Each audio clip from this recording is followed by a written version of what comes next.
بسم اللہ الرحمن الرحیم۔ شروع اللہ کا نام لے کر جو بڑا مہربان نہایت رحم والا ہے۔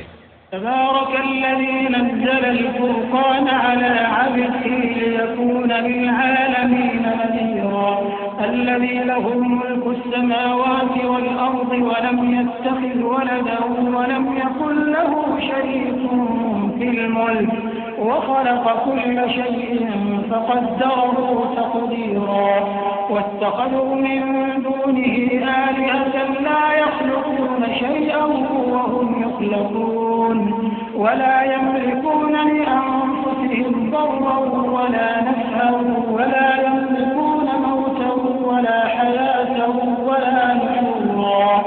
وہ ذات بہت ہی بابرکت ہے جس نے اپنے بندے پر قرآن نازل فرمایا تاکہ اہل عالم کو خبردار کرے، وہی کہ آسمانوں اور زمین کی بادشاہی اسی کی ہے، اور جس نے کسی کو بیٹا نہیں بنایا اور جس کا بادشاہی میں کوئی شریک نہیں، اور جس نے ہر چیز کو پیدا کیا پھر اس کا ایک اندازہ ٹھہرایا، اور لوگوں نے اس کے سوا اور معبود بنا لیے ہیں جو کوئی چیز بھی پیدا نہیں کر سکتے اور خود پیدا کیے گئے ہیں، اور نہ اپنے لیے نقصان کا اور نہ نفع کا کچھ اختیار رکھتے ہیں، اور نہ مرنا ان کے اختیار میں ہے اور نہ جینا اور نہ مر کر اٹھ کھڑے ہونا۔ وخلق منها زوجها وبث منهما رجالا كثيرا ونساء واتقوا الله الذي تساءلون به والأرحام إن الله كان عليكم رقيبا يا أيها الذين آمنوا اتقوا الله وقولوا قولا سديدا يصلح لكم أعمالكم ويغفر لكم ذنوبكم ومن يطع الله ورسوله فقد فاز فوزا عظيما أما بعد فإن خير الحديث كتاب الله وخير الهدي هدي محمد صلى الله عليه وسلم وشر الأمور محدثاتها وكل محدثة بدعة وكل بدعة ضلالة الضلالة في النار۔ أعوذ بالله من الشيطان الرجيم بسم الله الرحمن الرحيم إنا كل شيء خلقناه بقدر۔ حضرات علماء کرام،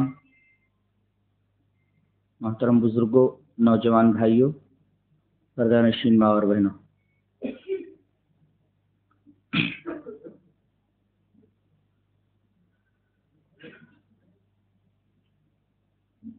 مسئلہ تقدیر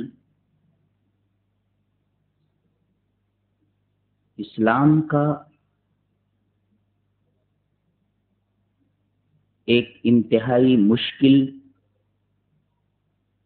پیچیدہ اور متنوع الاطراف باب ہے۔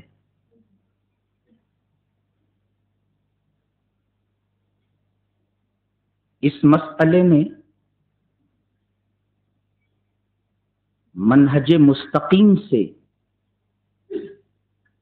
ادنا انحراف اور فکر کی ادنا لغزش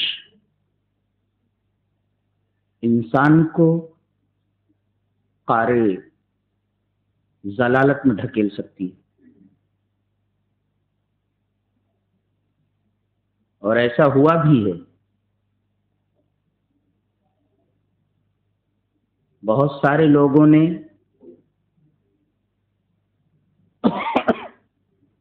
اس مسئلے پر قلم اٹھایا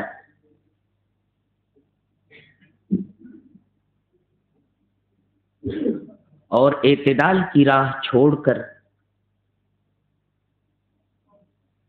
افراط و تفریط کی پگڈنڈیوں پر نکل گئے۔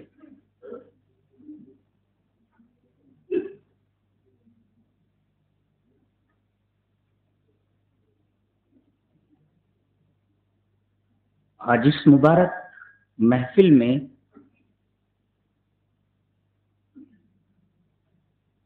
ہم اسی موضوع پر گفتگو کرنے جا رہے ہیں، اور اس میدان میں بڑی ہی احتیاط کے ساتھ قدم رکھ رہے ہیں۔ سب سے پہلے یہ ذہن نشین کر لیں کہ ایمان بالقدر، قضاء اور قدر پر ایمان، یہ ایمان کے اصولوں میں سے ایک اہم اصل ہے۔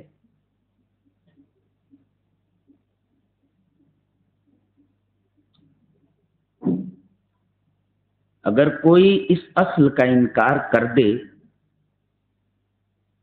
تو وہ دائرہ اسلام سے خارج سمجھا جائے گا۔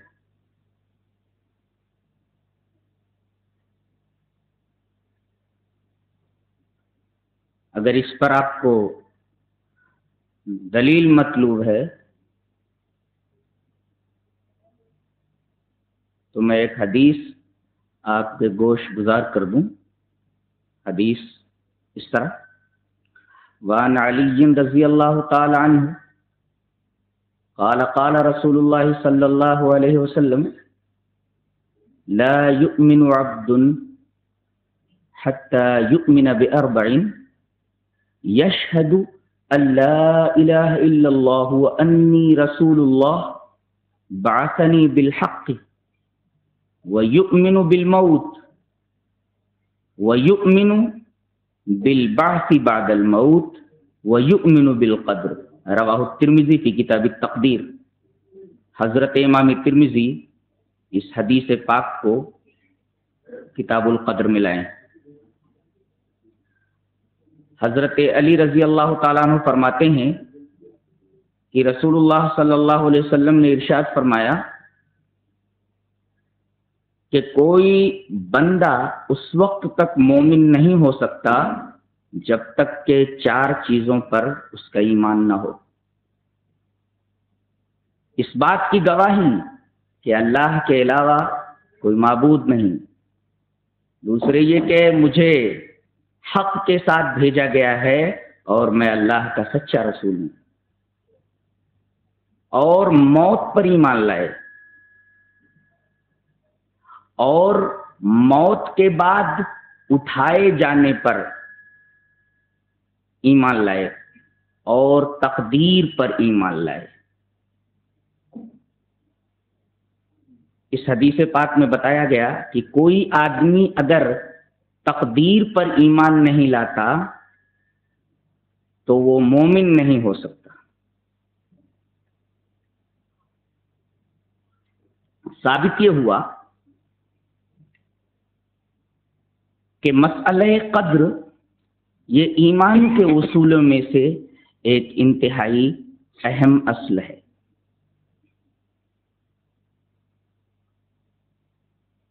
اس مسئلے پر بحث کرتے ہوئے ہم پہلے 2 لفظوں کا مفہوم آپ کو سمجھانے کی کوشش کریں گے۔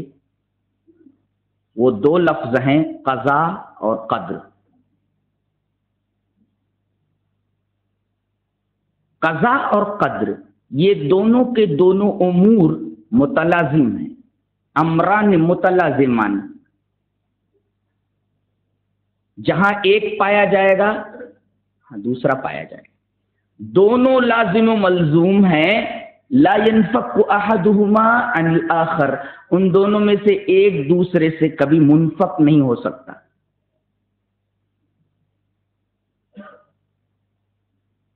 قدر کا مطلب ہے اساس، بنیاد۔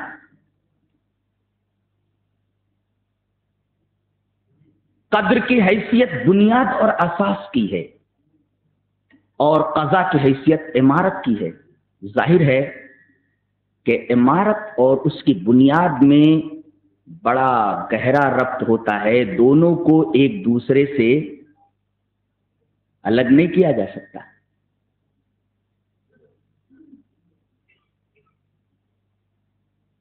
تو قضا اور قدر میں وہی ربط ہے، وہی لزوم ہے جو کسی عمارت اور اس کی بنیاد میں ہوتا ہے، اور عمارت کو بنیاد سے الگ نہیں کیا جا سکتا۔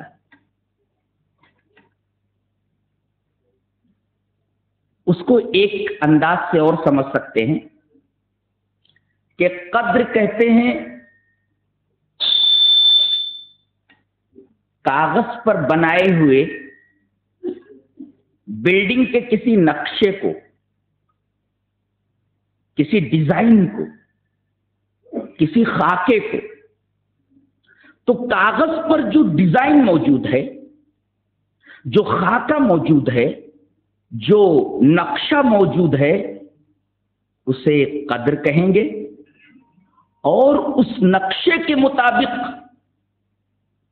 عمارت کا بنایا جانا، عمارت کا بننا، یہ قضا ہے۔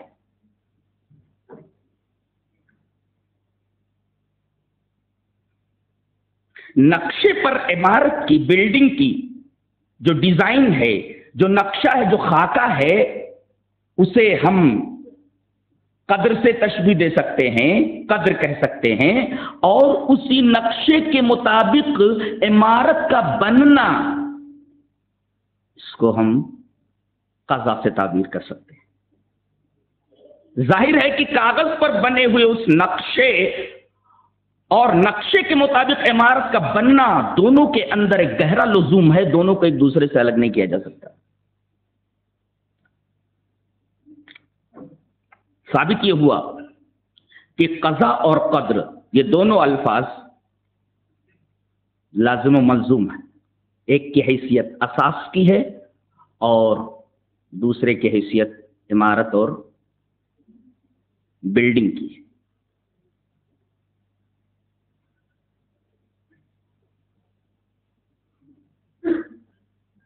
اتنی بات اگر سمجھ میں آ گئی ہے تو ایک ضروری پہلو اس موضوع کا ذہن نشین کر لیں، پھر بات کو ہم آگے بڑھائیں۔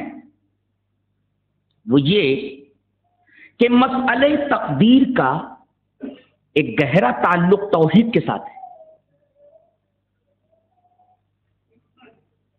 جو آدمی تقدیر کا انکار کر دے وہ توحید کا منکر ہو جاتا ہے۔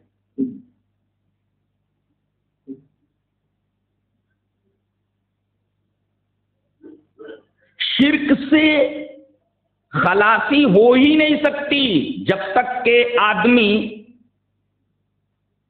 تقدیر پر ایمان نہ لائے۔ مثلا مجوسیوں کا عقیدہ یہ ہے کہ خیر کا خالق الگ ہے اور شر کا خالق الگ ہے۔ خالق خیر کو وہ یزداں کہتے ہیں اور خالق شر کو وہ اہرمن کہتے ہیں۔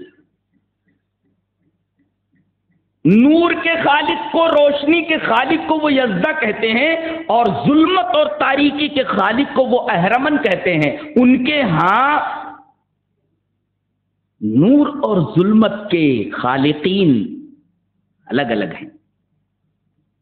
اگر کوئی شخص تقدیر پر ایمان لاتا ہے تو وہ یہ مانتا ہے کہ بری تقدیر بھی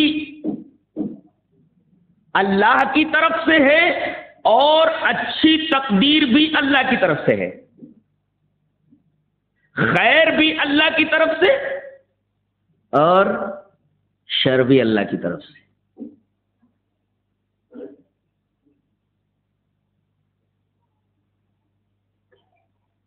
پتہ یہ چلا کہ تقدیر پر جب تک آدمی ایمان نہ لائے تب تک اس کی توحید مکمل نہیں ہوتی، اور شرک سے خلاصی اس وقت تک نہیں ہو سکتی جب تک کہ آدمی قدر کے اوپر، تقدیر کے اوپر ایمان نہ لائے۔ تو گویا مسئلہ تقدیر کا ایک گہرا تعلق توحید کے ساتھ بھی۔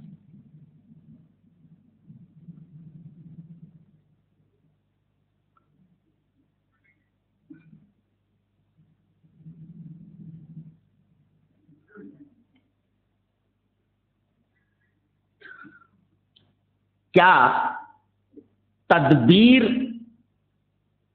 تقدیر سے الگ ہے؟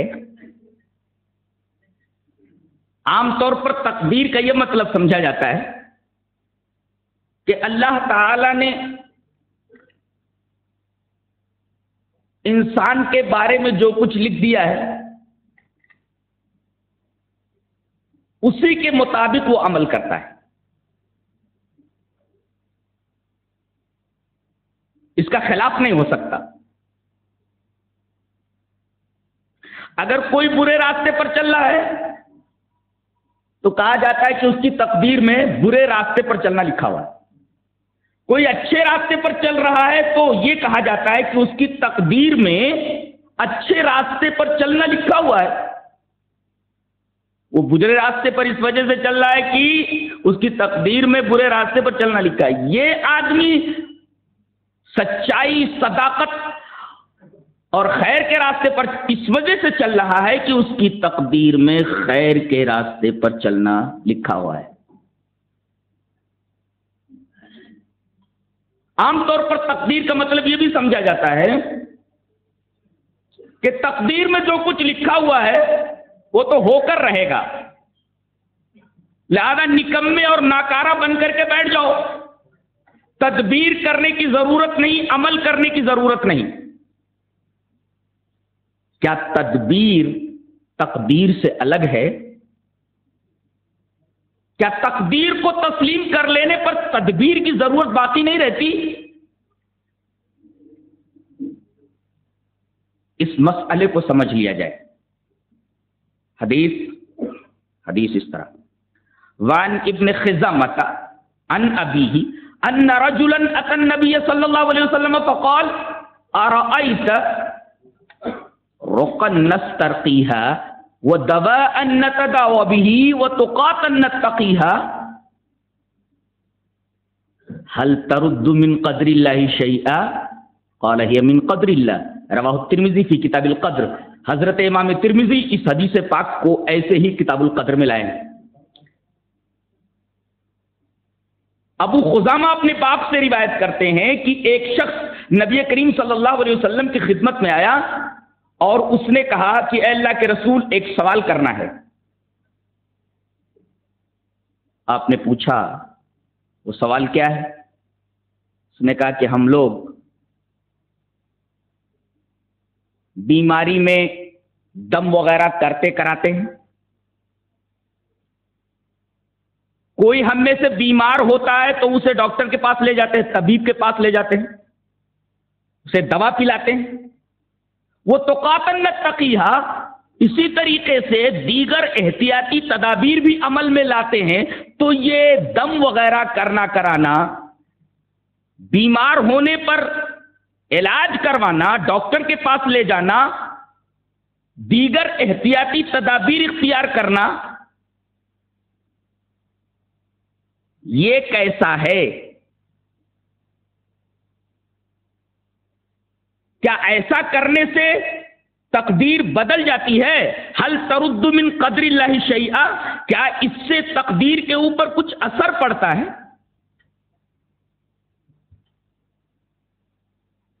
جب تقدیر میں یہ لکھا ہوا ہے کہ یہ مر جائے گا تو پھر علاج کرانے کی ضرورت کیا ہے؟ اسے تو مرنا ہی ہے. تقدیر میں یہ لکھا ہوا ہے کہ یہ اچھا ہو جائے گا تب بھی علاج کرنے کی کیا ضرورت ہے؟ وہ تو پھر بھی اچھا ہو جائے گا. تو یہ علاج معالجہ کرانے سے کیا تقدیر کے اوپر کچھ اثر پڑتا ہے؟ ہل ترد من قدر اللہ شیئا، تو نبی کریم صلی اللہ علیہ وسلم نے اس کا جواب دیا قال ہی من قدر اللہ، یہ علاج و معالجہ کرنا کرانا، احتیاطی تدابیر اختیار کرنا، یہ بھی تقدیر ہی میں سے ہے.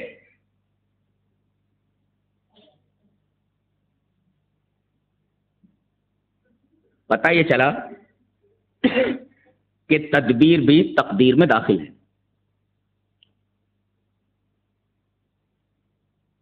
بعض لوگوں کو کچھ حدیثوں سے شبہ ہوا ہے کہ تدبیر اختیار نہیں کرنی چاہیے، تقدیر میں جو لکھا ہے وہ تو ہو کر رہے گا. مثلا ایک روایت اس طریقے کی ہے جو عام طور پر ترک تدبیر پر استدلال کے لیے پیش کی جاتی ہے. حدیث اس طرح وان ابی تمیم الجیشانی قال سمعت عمر یقول قال رسول اللہ صلی اللہ علیہ وسلم لو انکم توکلتم علی اللہ حق توکلہ لرزقکم کما یرزق الطیر تغدو خماصا وتروح بطانا، رواہ ابن ماجہ فی کتاب الزہد۔ حضرت امام ابن ماجہ اس حدیث پاک کو ایسے کتاب الزہد میں لائے ہیں۔ راوی حضرت ابو تمیم جیشانی ہے۔ حضرت ابو تمیم فرماتے ہیں کہ میں نے حضرت عمر رضی اللہ تعالیٰ عنہ کو یہ کہتے سنا۔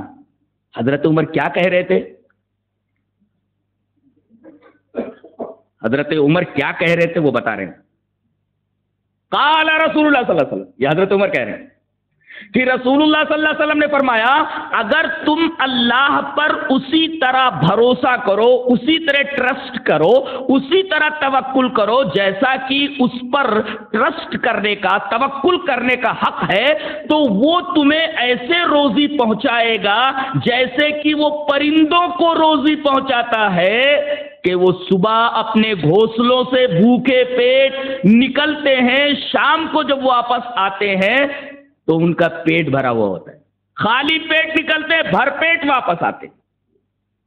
تو یہ حدیث بتا رہی ہے کہ اگر تم اللہ پر اس طرح توکل کرو جیسا کہ اس پر توکل کرنے کا حق ہے تو تمہیں اس طرح روزی پہنچائے گا جیسے پرندوں کو پہنچاتا ہے۔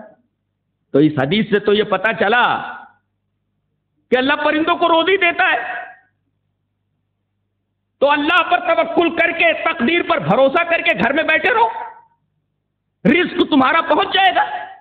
جب تمہاری تقدیر میں رزق کا پہنچنا لکھا ہوا ہے تو پہنچ جائے گا، یہ حدیث بتا رہی ہے۔ اصل میں ترک تدبیر پر اس حدیث سے استدلال کرنے والوں کو بڑا زبردست وہم لگا ہے۔